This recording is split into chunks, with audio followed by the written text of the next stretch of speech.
Tonight at 11, questions still left unanswered after a violent weekend in Cleveland. We have to get the guns off our street. Police still looking for the person who opened fire in downtown Cleveland on West 6th Street early Sunday morning. I saw 5 gurneys of people, wounded people, taken into the ambulance. Cleveland police also investigating several other shootings from the same day.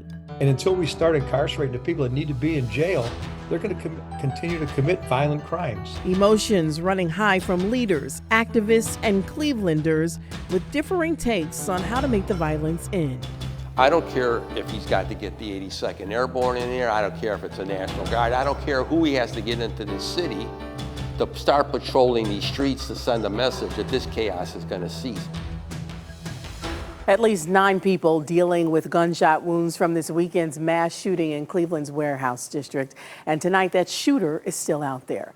News 5's Catherine Ross joins us in studio tonight to explain the impact on the neighborhood and the call to action by community members. Catherine? Yeah, well, Courtney, it has been pretty shocking to a lot of people from that shooting in the Warehouse District. And some hope that while that violence is top of mind, it will also spur some change.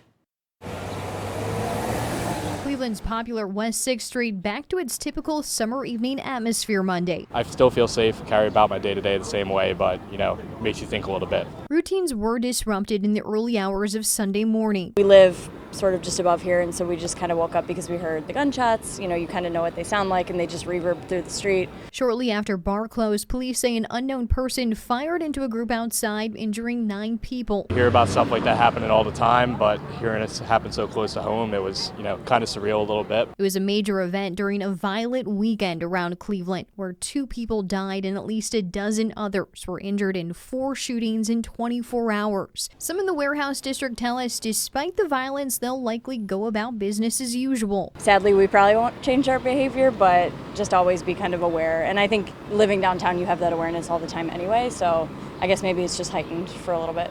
While things may be back to normal here, some activists hope the response is anything but. What goes through my mind, unfortunately, is we told you so. Al Porter Jr. and Ted Geary from Black on Black Crime Inc. tell us the violence isn't as novel for many parts of the city. Those of us who care, we can't sleep. There are others who are too terrified.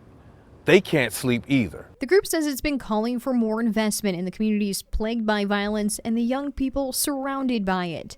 They hope the violent weekend catches leaders' attention and spurs action. The scriptures say, love thy neighbor, and everybody is your neighbor. It don't matter. We might have came on different boats, but we all in the same boat now. Now, Crime Stoppers originally offered a $5,000 reward for anyone who comes forward with information about the West 6th Street shooting. Warehouse District restaurant owner Bobby George is upping that reward to $50,000. You can call the number on your screen if you have any information. In studio, Catherine Ross, News 5. That's certainly a lot of money, Catherine. Hopefully someone will come forward and talk. Thank you.